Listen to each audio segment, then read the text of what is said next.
आज मैं आप सब लोगों को ले जाता हूँ ओसाका के सबसे फेमस एनिमे एरिया निप्पोम्बाशी, जो कि जापानीज ओताकू कल्चर से भरा हुआ वाइल्ड मार्केट है and it is also known as the Akihabara of the west. It is the most popular destination for anime lovers in Osaka. तो यार ये जो जगह है it's a paradise for those who carry love for contemporary Japanese pop culture, जहाँ आपको दुनिया भर के मर्चेंडाइजेस एंड कलेक्टेबल्स मिल जाएंगे related to your favourite anime series. अच्छा, अर्ली 20th सेंचुरी में a lot of second hand goods, clothing, book stores Nipponbashi में खुले थे एंड सेकेंड वर्ल्ड वॉर के बाद इलेक्ट्रॉनिक स्टोर्स जो होते हैं वो यहाँ का मेजर बिजनेस बन गए थे। तो भाई निप्पोम्बाशी का जो बाशी है ना, इट मीन्स ब्रिज। तो ये जो ब्रिज है it refers to the bridge that crosses the Dotonbori canal.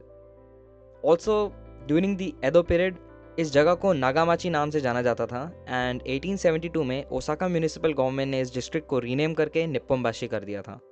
निप्पोम्बाशी को देंदेन टाउन नाम से भी जाना जाता है, देंकिनोमाची मतलब इलेक्ट्रॉनिक टाउन, और वो इसलिए क्योंकि it's famous for its wide variety of consumer electronic stores and बहुत ही ज़्यादा negotiable prices which is unique to Osaka and Kansai region only.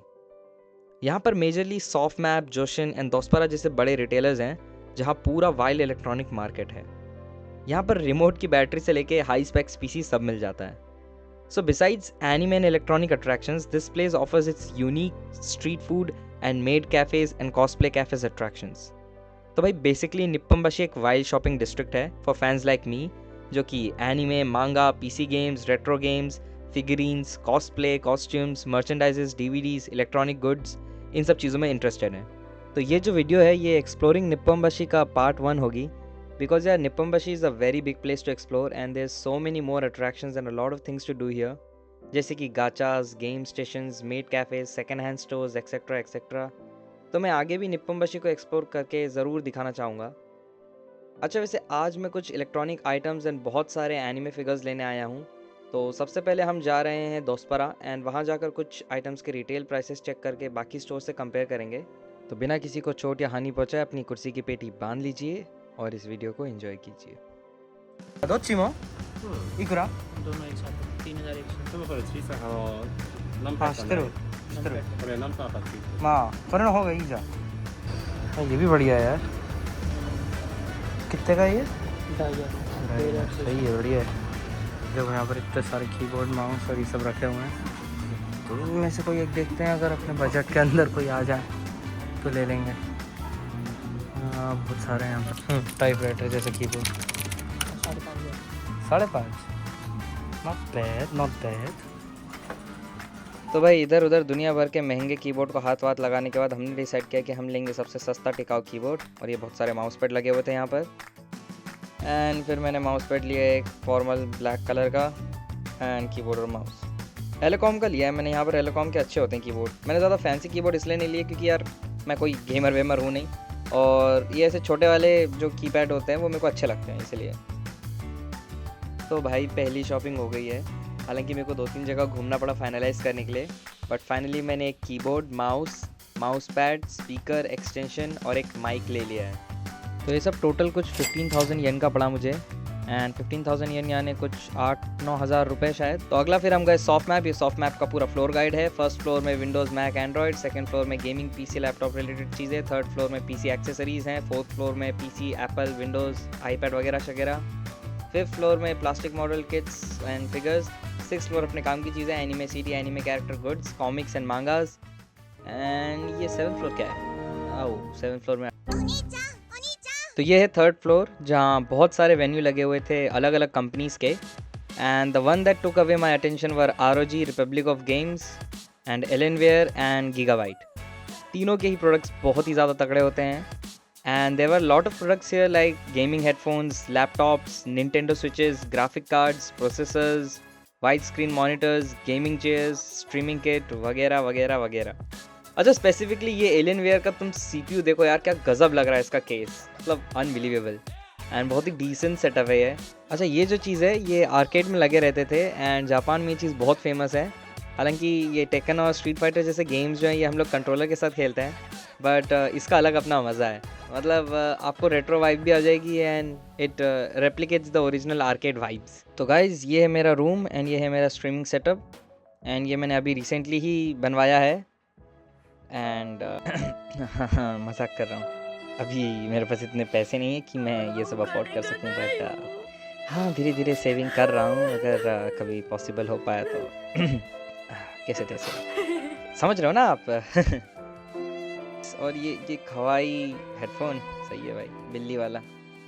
तो जरा यहाँ से चल पड़ते हैं, नहीं तो स्टोर वाले सोचेंगे क्या कर रहा लौंडा। नेक्स्ट अप अब हम देखने जाएंगे कुछ एनिमे फिगर्स। तो ये जो स्टोर है ये फर्स्ट हैंड एनिमे फिगर्स का स्टोर है, और यहाँ पर देखो कितने डिटेल्ड एंड बड़े खतरनाक एनिमे फिगर्स रखे हुए हैं। ये देखो इस साइड में जुजुत्सु काइसेन के एक्शन फिगर्स रखे हुए हैं जो कि बहुत ही ज़्यादा ऑसम लग रहे हैं। एंड क्योंकि ये बहुत ज़्यादा डिटेल्ड होते हैं इसलिए इनकी प्राइसिंग भी उस हिसाब से होती है। एंड ये देखो ये गंडम का लाइफ साइज स्टैचू बहुत ही ज़्यादा ऑसम लग रहा है। एक्चुअली जापान में गंडम बहुत फेमस है, और ये डोरेमोन के एक्शन फिगर्स रखे हुए हैं। तो यहाँ पर लाइन से पूरे स्टॉक लगा हुआ है पूरा एनिमे फिगर्स का। एंड ये कोई एक बहुत फेमस एनिमे जो अभी चल रहा है, उससे रिलेटेड प्रोडक्ट्स एंड मर्चेंडाइज मिल रहे हैं। इसके बाद में गए इस वाले एनिमे फिगर स्टोर में, एंड यहाँ पर इतने सारे एनिमे फिगर्स रखे हुए थे लिटरली। तो depending on the story character का वर्जन अलग वो भी रखे हुए थे एनिमे फिगर्स। तो ये देखो ये माय हीरो अकेडमी के कितने सारे रखे हुए हैं, ये किमित्सु नो याइबा के, ये चेनसॉ मैन के। यार ये चेनसॉ मैन के बहुत ही ज़्यादा डिटेल्ड एंड प्यारे लग रहे थे फिगर्स लिटरली। देंजी के ये देखो एक्शन फिगर्स कितने प्यारे लग रहे हैं अलग अलग, मन करा तो सब उठा लूँ। फिर ये अटैक ऑन टाइटन का, यार अटैक ऑन टाइटन यहाँ पर बहुत ही मुश्किल से देखने मिलता है। फिर ये किमित्सु नो याइबा, ये तो बहुत ही फेमस है। किमित्सु नो याइबा के तो हर जगह मिल जाते हैं, एंड बहुत अलग अलग टाइप के मिल जाते हैं क्योंकि मार्केटिंग अच्छी है इन लोगों की। एंड फिर ये जोरो का एक एक्शन फिगर जो कि बहुत ही प्यारा लग रहा था। एंड ये कोई बास्केटबॉल एनीमे है उसका। And I don't know how many people know about this, but this is Hatsune Miku. फिर ये देखो और बहुत सारे एनीमे फिगर्स, ये गोकू के कितने सारे वर्जन्स दिख रहे हैं यहाँ पर, देखो गजब है यार सही में। तो ये जो फिगर्स हैं इनके प्राइसेस जो हैं वो depending on the time bar bar change होते रहते हैं। तो मैं पहले भी यहाँ पर एक बार आया हूँ एंड मैंने वो फिगर्स देखे जिनके प्राइसेस पहले कुछ ज़्यादा थे, अभी थोड़े कुछ कम हो गए हैं। तो अगर ज़्यादा टाइम तक फिगर्स रखे रहते हैं तो ऑब्वियस सी बात है उनके प्राइसेस को वो लोग कम कर देते हैं। तो भाई यहाँ पर ये जो फिगर्स रखे रहते हैं ये बहुत ही ज़्यादा स्ट्रैटेजी के साथ लगाए जाते हैं। जैसे अगर कोई एनीमे चल रहा है अभी जो कि बहुत ही एकदम टॉप पे चल रहा है, फेमस चल रहा होगा, तो उस पर्टिकुलर एनीमे के जितने भी फिगर्स है वो बहुत ज़्यादा एक्सपेंसिव होते हैं यहाँ पर। जैसे किमित्सु नो याइबा के बहुत ज़्यादा एक्सपेंसिव दिख रहे थे मेरे को, क्योंकि किमित्सु नो याइबा का अभी लेटेस्ट सीज़न निकला था इसलिए। एंड बाकी यहाँ पर बहुत पुराने टाइप के एनीमेस के भी मिल जाते हैं, एंड कुछ ऐसे एनीमेस के जिनके लिटरली बहुत ज़्यादा मार्केटिंग नहीं होती है, उनके भी कभी कभार अगर फिगर रखे होंगे तो वो भी एक्सपेंसिव होते हैं। और भाई ज़रा इस फिगर को देखो, ये वन पीस का फिगर 1,20,000 येन का है। क्या है भाई ये इतना महंगा क्यों है? अच्छा इधर उधर बहुत ज़्यादा घूमने के बाद फिर मैं गया सुरिगा स्पेशलिटी स्टोर। ये मेरी फेवरेट प्लेस है एनीमे फिगर्स खरीदने के लिए, क्योंकि यहाँ पर आपको दुनिया भर के वैरायटी के मिल जाते हैं एनीमे फिगर्स, एंड कुछ कुछ इसमें सेकंड हैंड होते हैं और बहुत ही ज़्यादा चीप रेट में भी मिल जाते हैं। एंड यहाँ पर आप प्राइस नेगोशिएट भी कर सकते हो। एंड यहाँ पर पेमेंट जो मोड होता है वो सिर्फ कैश या फिर ऑनलाइन के अलावा पॉइंट्स के थ्रू भी कर सकते हैं। तो मेरे पास कुछ पॉइंट कार्ड्स रखे हुए थे तो मैं उसके थ्रू पे करना चाहता था, इसलिए मुझे सुरिगा स्पेशलिटी स्टोर बहुत ज़्यादा अच्छा लगता है। और यहाँ पर सिर्फ एनिमे फिगर्स नहीं, थर्ड फ्लोर में ऊपर हम लोगों को पोस्टर्स एंड दुनिया भर की ऐसी चीज़ें भी मिल जाती हैं। और भाई ये देखो ये द ऑल माइट का कितना बड़ा फिगर रखा हुआ है। ये देखो भाई कितने सारे कलेक्टेबल्स रखे हुए हैं अलग अलग सारे कैरेक्टर्स के। एंड ये मिडोरियो का कितना बड़ा वाला 30,000 येन का, बाप रे। तो मुझे और मेरे दोस्त निक को ये ऑल माइट का फिगर बहुत पसंद आ रहा था, बट हम लोग डिसाइड नहीं कर पा रहे थे कि इसे ले या ना ले। फिर हमने डिसाइड किया कि चलो जांकिन पो करते हैं। अच्छा बट शर्त थोड़ी सी अजीब सी थी, जो हारेगा वो लेने वाला था, क्योंकि हम लोग दोनों ही डिसाइड नहीं कर पा रहे थे ले या ना ले। तो हमने बोला जो हारेगा वो लेगा, और मैं हार गया। ला पे करूँ इससे। मैं इतने सारे फिगर ले लिए, 1 2 3 4 5 6 फिगर्स हैं टोटल।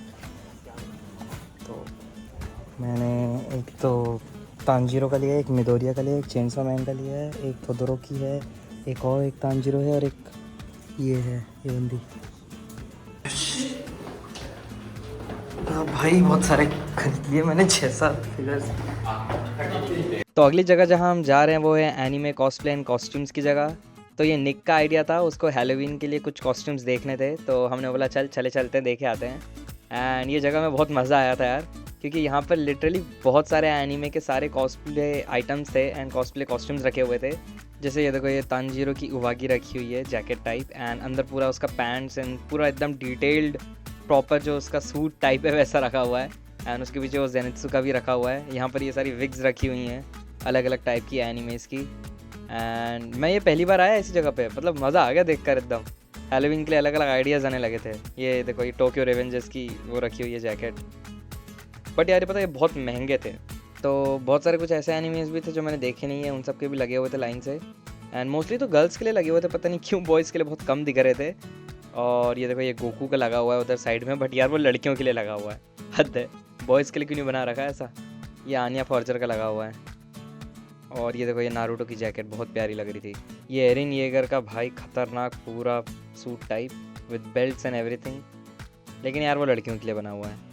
ये हाईक्यू, ये इतादोरी का जैकेट, ये एक नंबर लग रहा था। और ये देखो भाई खतरनाक कतानाज रखी हुई हैं अलग अलग कैरेक्टर्स की, बहुत ही प्यारी प्यारी।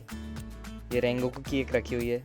हाँ ये देखो ये फायर ब्लेड वाली है, एक नंबर है यार ये कताना। खोल के देखने का मन बहुत कर रहा था, बट प्राइसेस देख कर ही रख दी थी वापस हमने, बहुत महंगे महंगे हैं। तांजीरो की रखी है, जेनित्सु की रखी है, रेंगोकू की रखी है। भाई गोकू की पूरी ड्रेस मिल रही है, बहुत ही प्यारी लग रही है। एम साइज है ना? भाई 9,800 की मिल रही है। बहुत महंगी बहुत है। महंगी है। इंडियन रुपीज़ में कितना होगा? 7,000? 5-5.5 तो भाई दिन भर चल चल के हम इतना थक हार गए थे और हमें करनी थी अब पेट पूजा, इसलिए हम लोग गए ताकोयाकी स्टॉल्स की तरफ।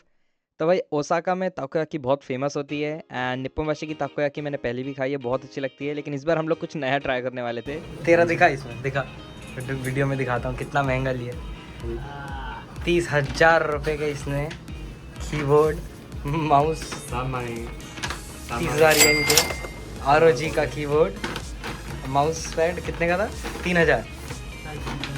और हेडफोन्स 9,000, 5,000। お前全部高い。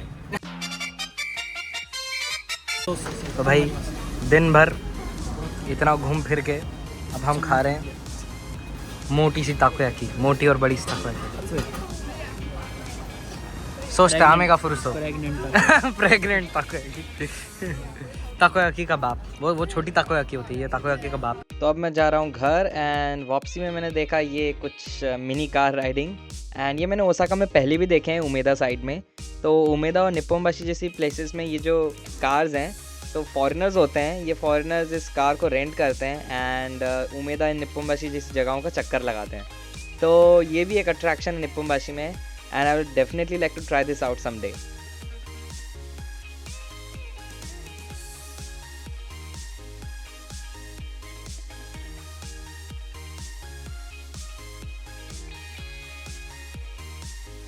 तो फिर घर आने के बाद मैंने सारे फिगर्स को फटाक से खोला एंड एक मैंने टाइम लैप्स रिकॉर्ड कर लिया था। तो सबसे पहले मैंने खोला देंजी को, बहुत ही ज़्यादा ऑसम लग रहा था ये फिगर। एंड फिर उसके बाद मैंने खोला मिडोरिया शोनिन को, ये एक थोड़ा एक्शन पोज टाइप था, तो ये वाला मैंने एक फिगर खरीदा था। एंड तीसरा मैंने तोदोरोकी कुन को खोला। माय हीरो अकेडमी के मैंने कुछ ज़्यादा ही ले लिए थे क्योंकि पहले बहुत देखा करता था मैं। एंड ये अपनी चेनसॉ मैन की पावर, ये भी बहुत कूल लग रही है। उसके बाद मेरा फेवरेट तांजीरो, तो ये पूरा इसको अनबॉक्स करके जोड़ने में थोड़ा टाइम लगा था, उसमें उसकी स्वाड एंड बाकी सारी चीज़ें भी थी। तांजीरो कुन, ये तोदोरोकी कुन, मिडोरिया शोनिन, पावा-चान और अपना चेनसॉ देंजी कुन। और ये मेरे सारे फिगर्स हो गए, देखो कितने सारे हो गए लाइन से। तो यार आज की वीडियो यहीं तक, एंड निप्पोनबाशी का पार्ट 1 आप लोगों को कैसा लगा मुझे कमेंट्स पे बताओ। एंड अगर लोगों को ये वीडियो सही में पसंद आती है तो मैं निप्पोनबाशी के ऊपर और भी फ्यूचर में वीडियोस बनाना चाहूँगा और भी एक्सप्लोर करना चाहूँगा। एंड इनफैक्ट नाम्बा में भी बहुत सारे अट्रैक्शंस हैं, तो इफ़ पॉसिबल वो सब भी एक्सप्लोर करके आप लोगों को ज़रूर दिखाना चाहूँगा। खत्म, bye bye, tata, goodbye, गया।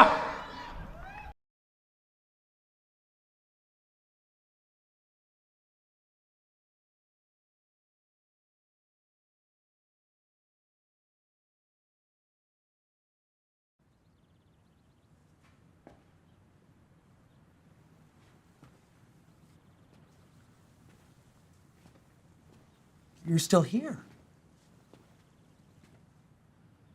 It's over. Go home.